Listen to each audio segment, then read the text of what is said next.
Hi everyone, it's Kevin again from the Figaro Owners Club. It's great to be with you. So this video is all about changing the light bulbs to these bad boys. Now apparently these give you 200% better lighting, illumination if you like. We'll all know if we drive the Figaros that the lights aren't great, so obviously with winter coming I think it would be a really good upgrade. I got this from the Figaro shop, but you can just Google H4. I think it's the Phillips GT200s, and I mean anyone, you can buy them from anywhere basically, but apparently, as I said, they give you 200% better illumination. So what I'm going to do tonight is I'm going to video Belle with the existing lights, and then tomorrow I'm going to change the lights over to these and I'm going to video those with the new lights in. So be interesting to compare the two.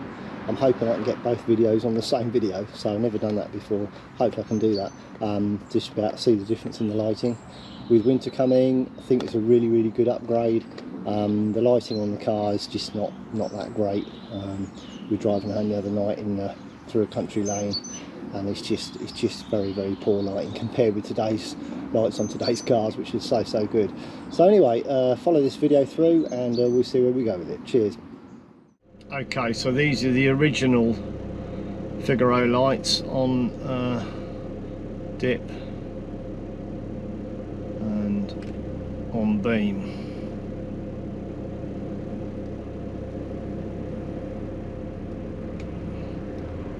Dip,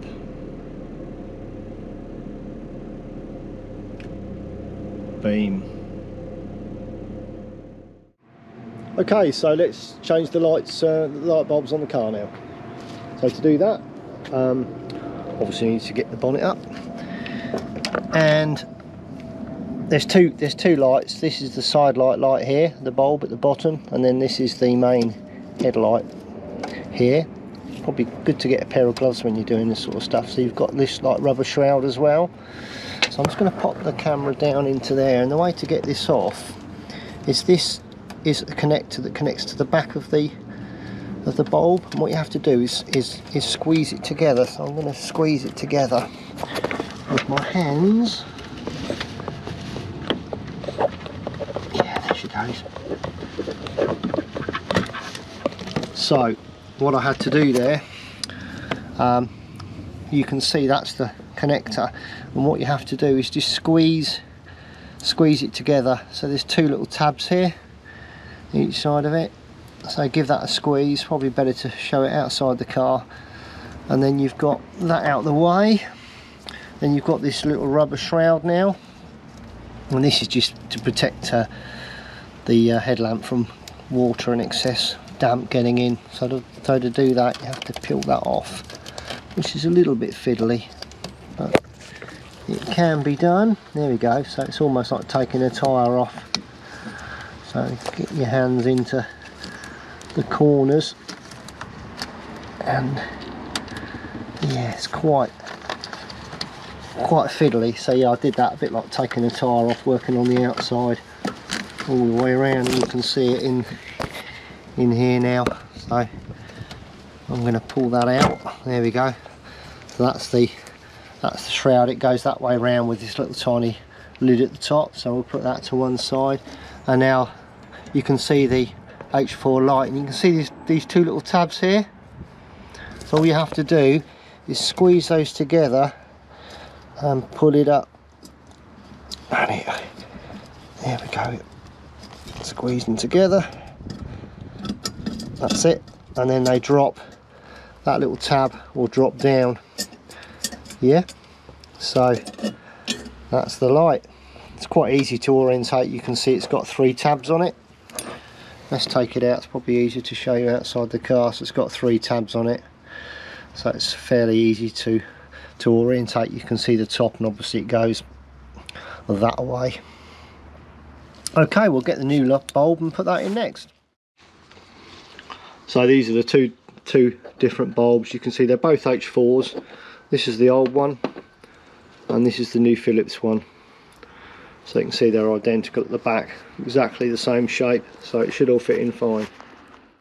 So you can see the way this little cradle works, this little piece of spring steel metal. It goes and clips into these sides here. You can see there. Well, you'll see it, I think, when you do it. So that's fairly simple, and I can see the orientations at the bottom of that. So popping it in there, perfect. There she goes there. And all I now need to do is turn that up and clip that in. Try and do it. There she goes. There's one. It's catching my gloves. And there's the other one. Yeah, so you can see where they go in. All very, very simple. Next thing is we'll pop this back on again. So this went that way around. So as I said, a little bit like putting a tyre on, I guess. And it clips, I guess, these bits. Yeah, I think this clips over there. So you can get access to the connectors. Obviously that's where the, a little bit fiddly. Yeah, there she goes. Turn it round slightly so it's how it should be orientated. Yeah, that's it. That's pretty good. Yeah, I think this, interesting, the left one is much easier to do than the right one, as there's a lot less room. So I've got that in, and now obviously with the connector you can see it's got three connectors. Obviously you can see the orientation of it, so you just pop that on very carefully, and as you push it in, that's it. It doesn't clip. I didn't hear it sort of do anything, but I could feel it that it was on. So that's it. Yeah, that's the right one done. The left one is a little bit more fiddly because there's nowhere near as much room there, so I might have to have a fiddle around, see if I can get to the left hand, and I'll report back on that. Right, quick update on the left hand one. All you need to do is remove this expansion tank here. This is an expansion tank. When this becomes very, very hot, the water will come out the top here. It will run out the top, run around there, and all this does is it's somewhere for the water to go. So it's called an expansion tank, and it doesn't really do much apart from contain the water when the radiator is very hot. And all you have to do is a couple of little clips down there. You can see it's designed to be pulled up. Just pull it towards the car this way. Oh, I did it easier a second ago. It's always the way when you're filming something. Here we go. Right, let me have a little fiddle. Okay, yep, there we go. So yep, there we go. That pulls up and out the way. And as I said, you don't need to connect anything. You can pop that down there, and you can see that's the bracket it's come out of. It's got these couple of little tabs sort of moulded into the tank, and now I've got access to all of here. It's really easy, so I'll swap the bulb over now.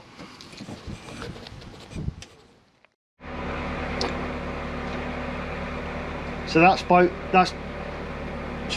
of them out now, but I'm going to keep these obviously in my breakdown kit, because you never know whether the lights will fail. So I can see that one's on, and I can see that one's on. So it's going to be really interesting tonight. I'm going to do the test again with the lights in front of the gate, and we'll see the difference between the two, hopefully, fingers crossed. So these are the new lights, pitch black out here, and this is the dip. I'll just put them on the beam. Wow, that's pretty good. That is super bright. Dip.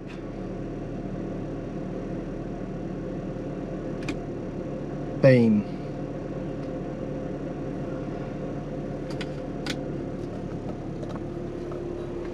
I think they're a lot better. Be interesting for me to compare the two, which I'm going to do by hopefully being able to show the two videos together at the same time, or even take a screenshot of the video. So Anyway, I think they're a lot brighter. It does seem a lot brighter in the car to me looking out. So that's all from Kevin on another one of my videos about upgrading your lights to these new H4 Phillips bulbs, which are fantastic. See you all soon on the next one. Cheers, bye.